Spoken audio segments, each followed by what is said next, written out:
Howdy folks, how you doing today? My name is William Blundell with How the Old West Was, and I want to introduce a very special guest that's coming on our show today.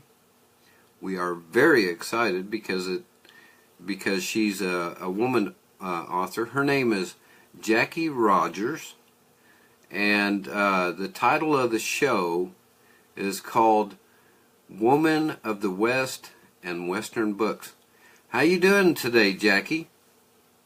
I'm doing pretty well, and I hope everyone else is too, and up and perky and ready for the day. Yeah, I think they are. We're gonna see how many people. Everyone but me. We're gonna see how many people we have on the show today. So far, there's one that's showing, but I'm sure it's gonna get more later. So it's very interesting to have you on the show on How the Old West Was. We're proud to have you on here. That's for sure. So I guess our first question that we want to ask you is, what sort of thing did you have to know to write Western books, and how do you learn to craft a book? Okay, well, that's a big question, and first I'll talk about writing Westerns in general and the research required, and then I'll talk about crafting that book. And you can, when you're reading a book, you can sort of see how this will all pan out. But a compelling Western requires a lot more research than watching Gunsmoke and John Wayne movies. And I know a lot of people think that they can write Westerns because they watched the movies, but first of all, the movies are not correct mostly, and second of all, it requires a certain sense of living in the Old West. So, which is a lot more to that than gunfights, although those are the exciting part. But you have to have a feel for the culture as Right. it existed then, even though parts of it are objectionable to our modern sensibilities. As for myself, I have an advantage because I grew up on a farm where the Old West was just a step away. And we'll be talking about Silver City pretty soon, but I grew up in Owyhee County in Idaho. And people there had the same ethos and lifestyle, basically, that they had in the Old West. And so my understanding of the hard work involved in daily life has helped me a lot with writing Westerns, because I've chased cows at 2 a.m, I've bucked hay in 100-degree heat, hoed beets, and preserved foods for the winter and all that. Right. So people had to be self-sufficient, and if they didn't have something they needed, then they had to make it out of materials that they had, and they had to make it work. They couldn't just go to the corner store. They didn't have a stop and rob at the corner to go to if they needed something, so they just had to make do. And they did everything. They butchered their animals for meat. They plowed their fields with oxen or mules. Men and women both worked hard, but of course people of all times also enjoy entertainment, and they had to make their own. So they sang and they played music and played games and raced and wagered a lot. Betting was very popular in the Old West, both men and women. And they put on plays and all sorts of things. Right. And then, of course, too, part of Western books is traveling. You know, if they wanted to go somewhere, it was either on a horse or on a farm wagon, some sort of carriage, or if they took a commercial ride, they had to be on the stagecoach or the train. So if you want to write about the West, you have to know a little about all these things. And sometimes you have to delve deeper to find details that immerse the reader in the story, because that's the whole thing of when you read a book, you want to be in that story. Right. You don't want to be an observer. So, well, an example would be train travel, which I have in the Honey Baloo series, but I first researched it for another book I wrote called Sleight of Heart, which is a Western romance. Right. And I found a book on eBay that was written in 1883, the year the story was set. And it was about a train tour in Colorado, which was exactly where Sleight of Heart is set. So how cool is that? That's really That cool. was quite a score. Yeah. The book simply can't give you everything you need. And that came when I wrote the Durango and Silverton Narrow Gauge Railroad, which, by the way, the story starts in Silverton, Right. Colorado, and learn That's a very beautiful place. Pardon? That's a very beautiful place. I've been up to Silverton before, and it's amazing. Yeah, I really enjoyed it. Did you take the train? Yes, we took the train from Durango all the way up to Silverton. We stayed there, and then we came back on the train from Silverton back to Durango. So that was quite an adventure. So you know, then firsthand you've got the how it sounded, how it smelled, what goes on in the train, what the conductor does, how Right. far down the canyon you can see. Remember the train going around the bend, and you can see all the way down in the canyon. Whoa! And then when I got back to my hotel room and washed my hair, the water was just black from soot. Right. Well, I didn't realize it was that sooty. You know, they talk about the soot and the cinders, but until you experience it, it's really hard. Those are the types of things you need to know when you write a book, and because books are actually as much about feelings or more than they are about details. All books, not just romance. All books. Right. Dwight Swain specifically said, readers read for feelings. So whether that's action, adventure, or thriller, or what genre it is, what movie we go to, we go for the adventurous high, or for the romance, or for the whatever, you know, whatever it is that we are experiencing. And you can't do that unless the author cannot give that to the reader unless they have an idea of that sort of thing themselves. Exactly. So when you get to the craft of writing, it's like, why do you need all this stuff? And you put all this in some seemingly random research together to make a coherent story that will keep your reader up past bedtime. That's the whole goal, is to keep them turning those pages.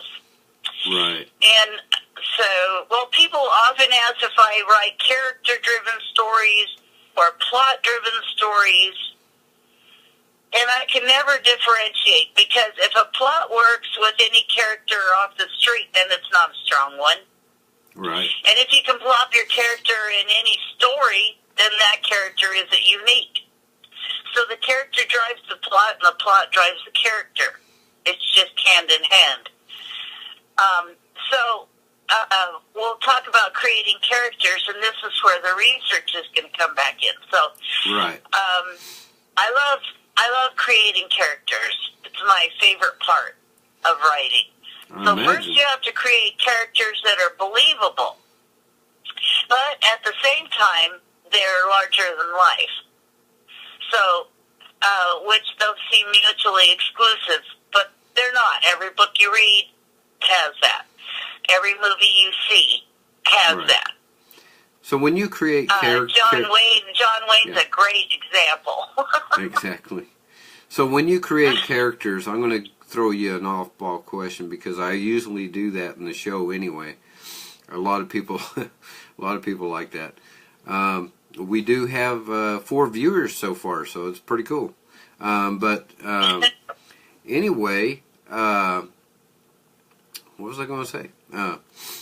The characters that you come up with, are they fact or fiction, or how do you go about doing that? Oh, my characters are all fiction, and most generally they're amalgams of a lot of people I know.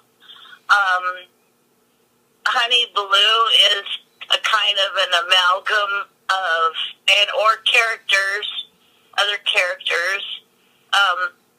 So Honey Blue is kind of an amalgam of Superwoman, and even though she's a Old West character, but she doesn't have powers. And then of course I gave her her special skill, which is marksmanship, and she's so I gave her most of my skills, except for she's better, of course, than I am, because she's larger than life. And she has a lot of activity. She's patterned after my granddaughter. She looks like my granddaughter. I sent the artist a picture of my granddaughter, and he drew the picture. Nice. So she's pretty active person in the book then, from what I take it, right? Oh yes. She's a bounty hunter, and she's very much of a take charge person, but she's also well, I'll tell you a little bit about her here. I'm writing the 3rd book in that series right now. The first book is Hot Work in Fry Pan Gulch. That's the one that just won the Laramie Grand Prize. Nice. The second book is Sidetracked in Silver City, and with that one, Silver City's in Hawaii County. Fry Pan Gulch is in Wyoming territory. And the third one is Blazing Bullets in Deadwood Gulch, and that's what I'm working on now. But Honey Blue grew up in the Tasty Chicken Emporium, which is her mother's brothel in Fry Pan Gulch. And the first story starts in June of 1879. She's 22 years old. So even though Honey has chosen the life of a bounty hunter, her worldview is from what she gained growing up in the Tasty Chicken. So to her, living in a brothel is normal. This is her worldview. This will affect her opinion of everything, of love and sex, of disposable income, of her idea of respectability, everything. Right. So, also, she was born in the West, and her grammar is archaic. Today, we'd say she's uneducated, but people who came out West early on missed out on the grammar changes back East. So, double negatives, that sort of thing, other sentence elements are no longer acceptable now in the current grammar. That way of speaking is Honey's normal. She is educated, and she is fairly well read. So, and yes, I had to research archaic grammar. And yes, I worked my poor editor to death. Poor gal. So, now we know where she grew up and how she speaks. Well, that's going to guide the point of view throughout the books and the entire series. Right. Then, after you get the worldview of your character, and you probably already have a situation in mind, then it's time to figure out what your character wants and what's going to prevent her from getting it. I see. Because unless something is in the way of your character achieving his or her goal, there is no story. Right. So there needs to be a worthy villain, and the villain doesn't have to be a person. It can be weather or things like that, too. But it has to be a worthy villain, has to be at least as strong as your heroine or hero, because if the villain isn't as strong as the hero, then the hero is weak. Yeah. You cannot show how strong the hero is unless you have a villain who is a worthy opponent. And then you have to have a couple of major obstacles besides. And so those will be your turning points.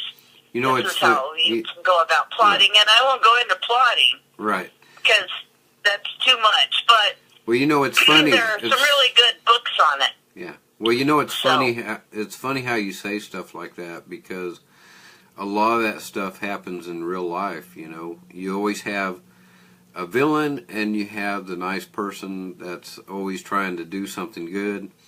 You know, the things that happened back in the Old West is still the same today. You have a good person, you have a bad person. Maybe you do. People are people, and they're not going to change. Exactly. In society, if anybody ever wonders about the Old West, then they should check into the military. In the military, you have a bunch of mostly men, a high percentage of men, and very young men from 18 to 25. Right. And if you plop that into the Old West, that's pretty much what you're working with, because there was a predominance of men, and they were young men. So, you know, of course, we don't even get any sense until we've lived a few decades. So. Right.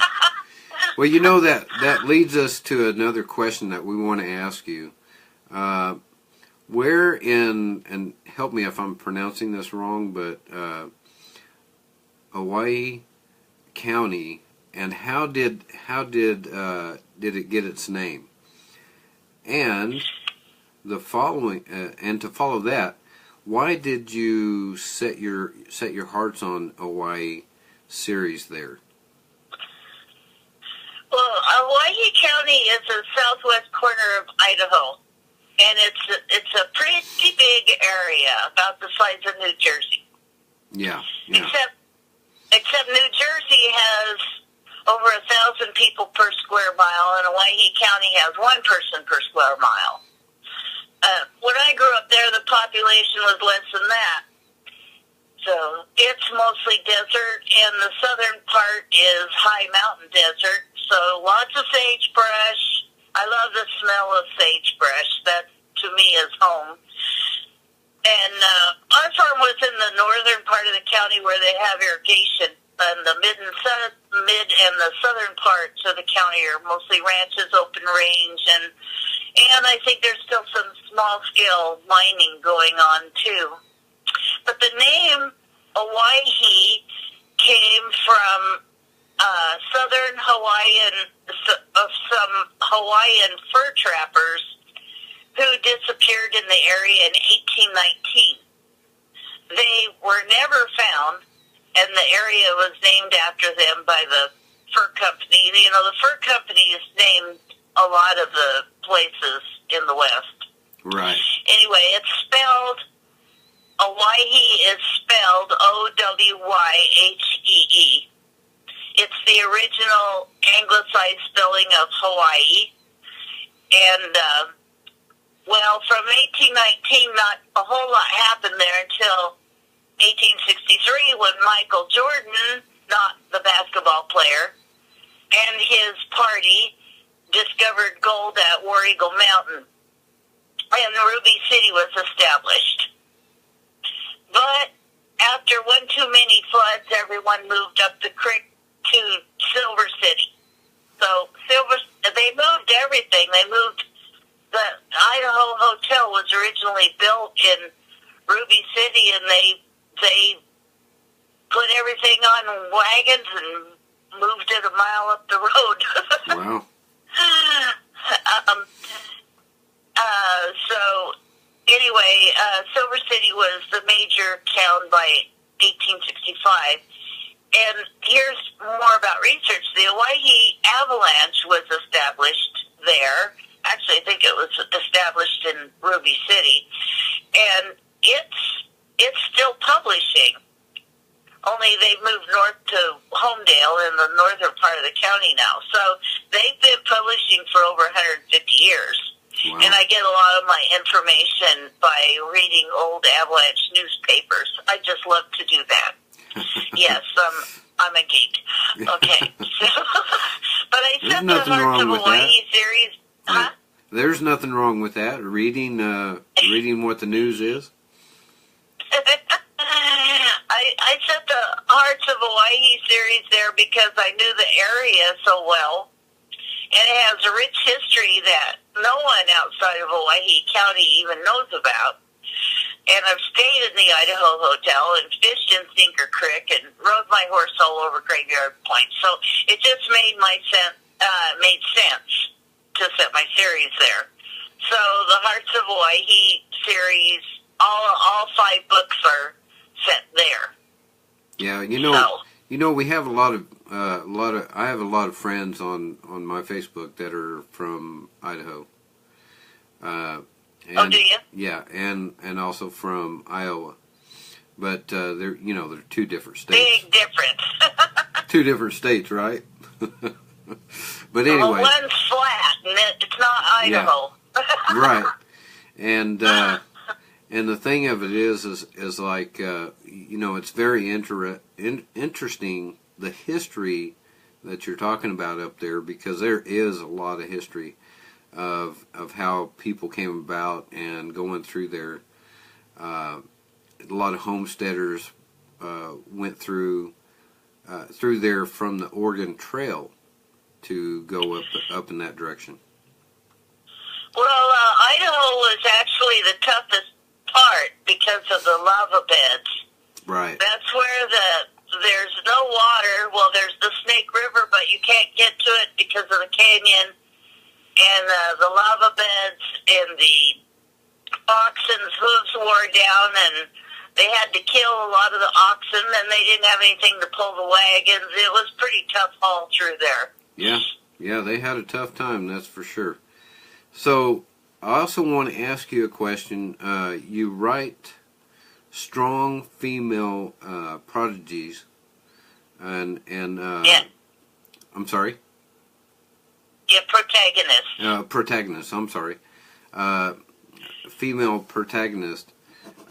Do you think women or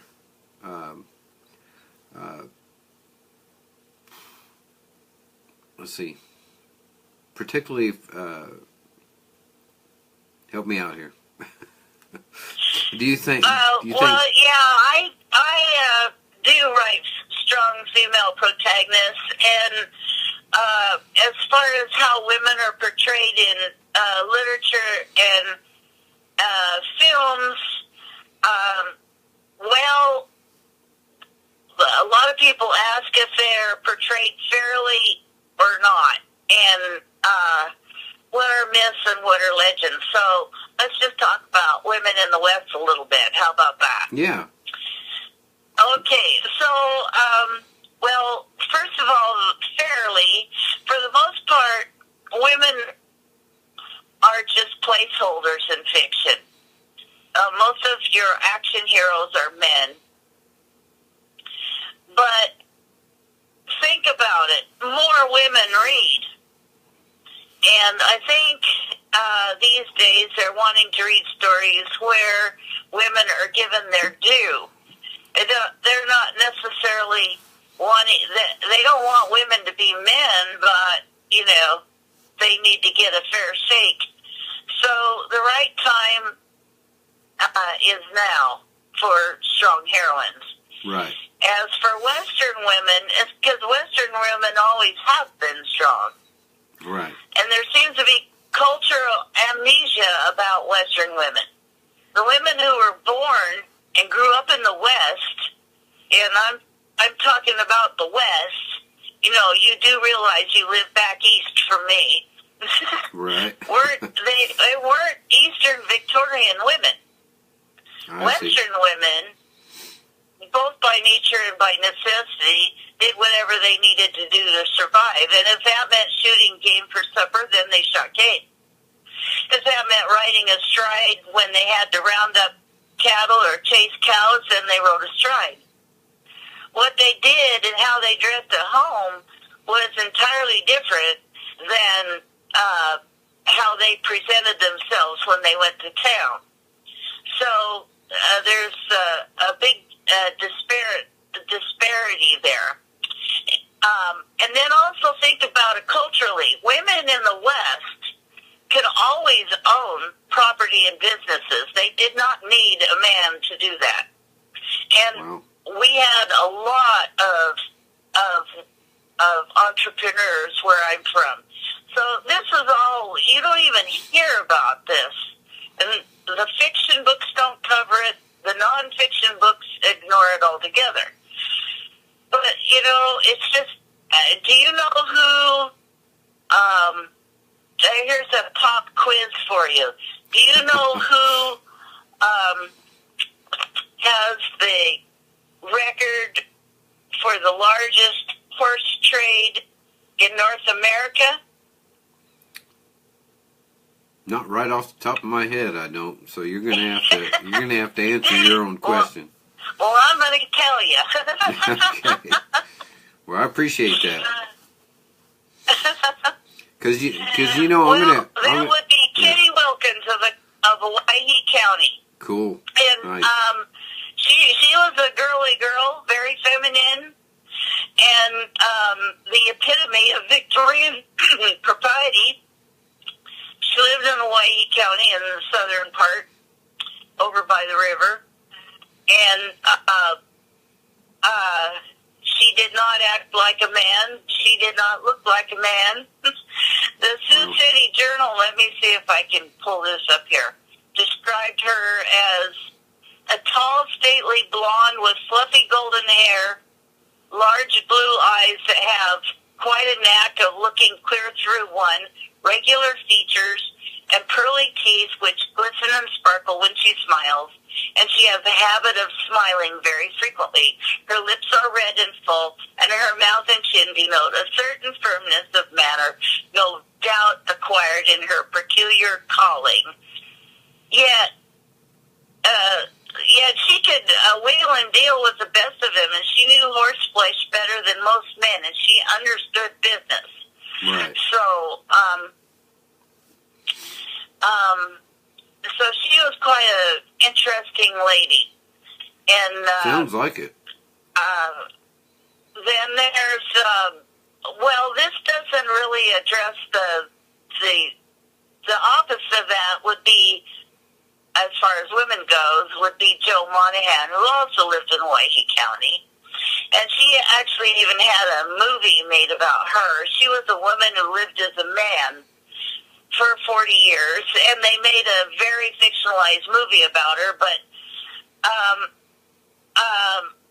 and keep in mind that she voted, she sat on juries, and did all of her civic duties and whatnot, although she did live as a man as Jo Monahan. But here's what she did.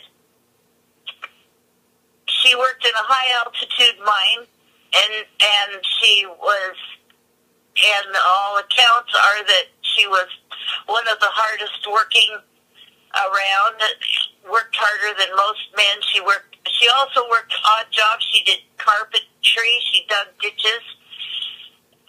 She bought a small acreage and raised chickens and garden vegetables enough to make a decent living out of that. Then she hired herself out as a sheep herder. That's a hard job. Right. Then she hired herself out as a cowhand.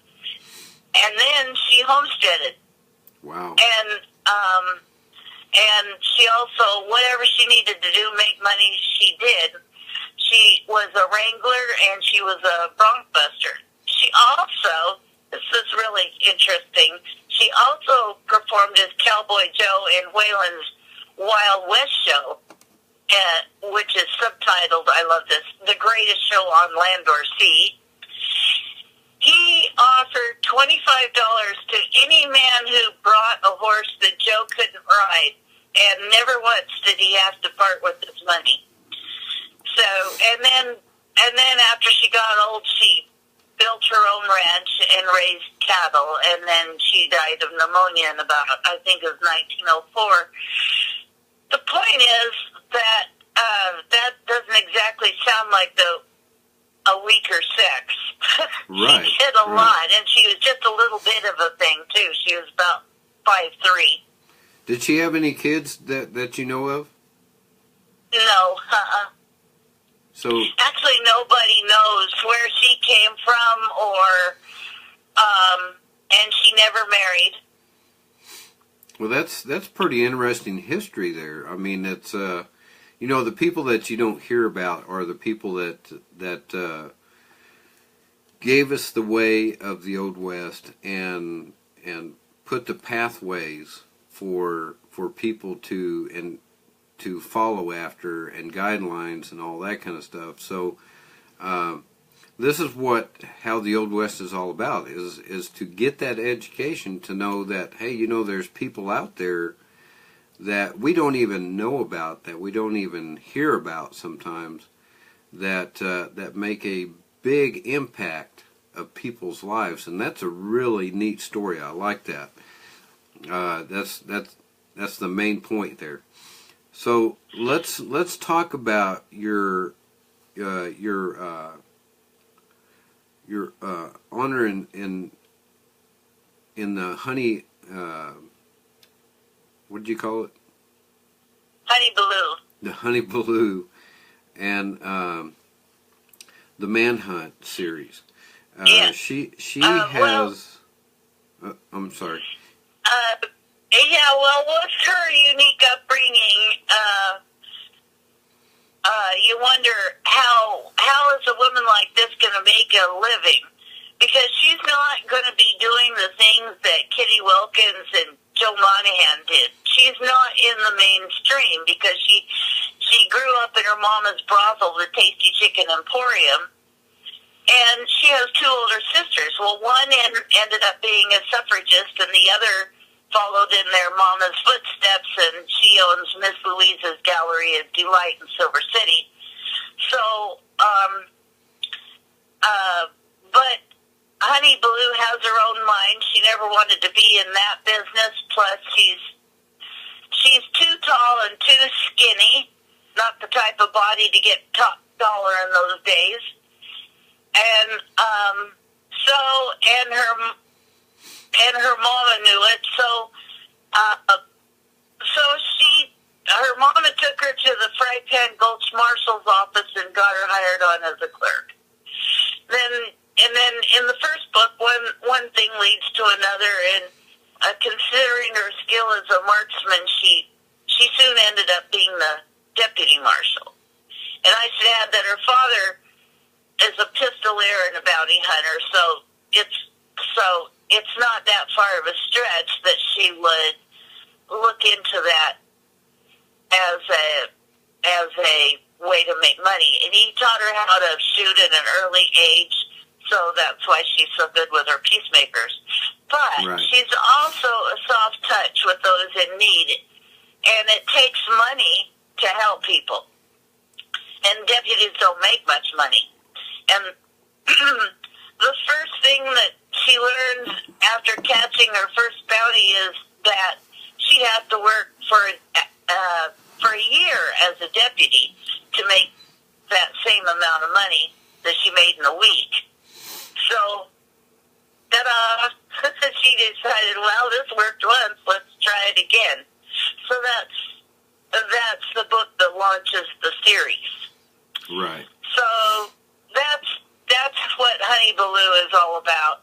And she's got a donkey named Sassy, Sarsaparilla, but that lasted about 5 minutes, and she shortened that to Sassy. And then she has a mule named Pickles, who is a racing mule, but he won't let her ride him unless she feeds him a bread and butter pickle. Bread and butter pickle. I remember that whenever my grandma first started making those. She would can the bread and butter pickles. Us kids, we'd just sit there and chomp down on it like it was going out of style. Yeah, well, I know. They're good, aren't they? Yeah. I chose bread and butter pickle. Well, you know, pickles were extremely popular in the Old West because, for one thing, pickles have vitamin C, so that helps keep you healthy. And every place, every general store had a pickle barrel out front. That's where people talk. That's why my Facebook group is called the Pickle Barrel Bar and Books. Oh, wow. Because the Pickle Barrel was the Facebook of the 1800s. Right. Are you still there? Yeah. Pardon? Are you still there? Yeah. Okay, it got real silent there for a minute. So let's also talk about you have an event in Silver City, Idaho. I understand this is an authentic, right, town that authentic town that never has modernized and has no electricity. Yeah. Why do you hold your annual readers event there? Well, mostly because it's never been modernized and it has no electricity. It's a 100% authentic Western town. I see. And I think it's a wonderful experience to actually live what we read about. Right. Or watching the movies. Actually live that. So we gather there, and it's quite a road just to get there. In fact, there's bumper stickers that say, "I drove the Silver City Road." There you go. You need a high-clearance vehicle. If you're not an experienced mountain road driver, you should have a high-clearance vehicle to get there. But it's not a tourist town. And people only can live there in the summer. It's snowed in the winter, so they have a winter watchman. But there are about 70 buildings there, and most of the buildings are private residences now. But you won't find flashing lights. You won't find any slot machines. You won't find any stage shootouts on the street.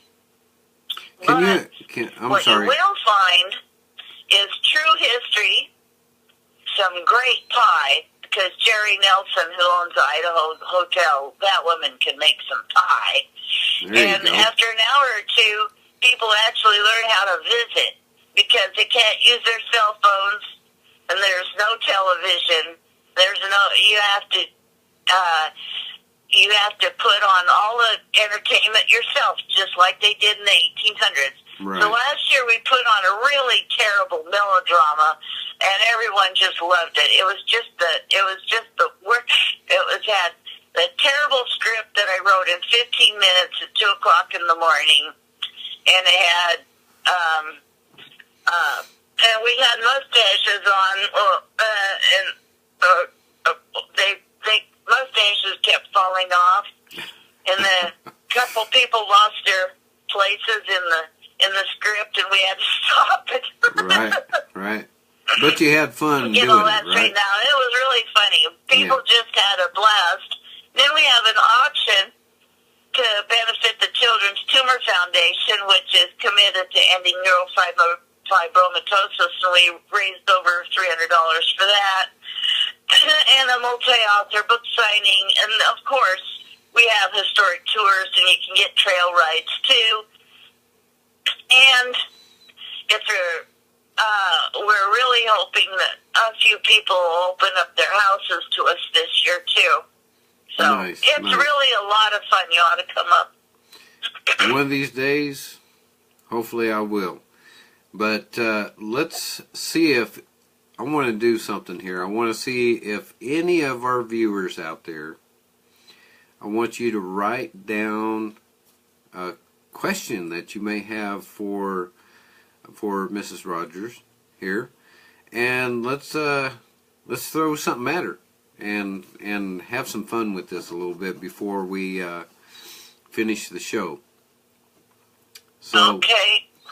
so let's do this. In the meantime,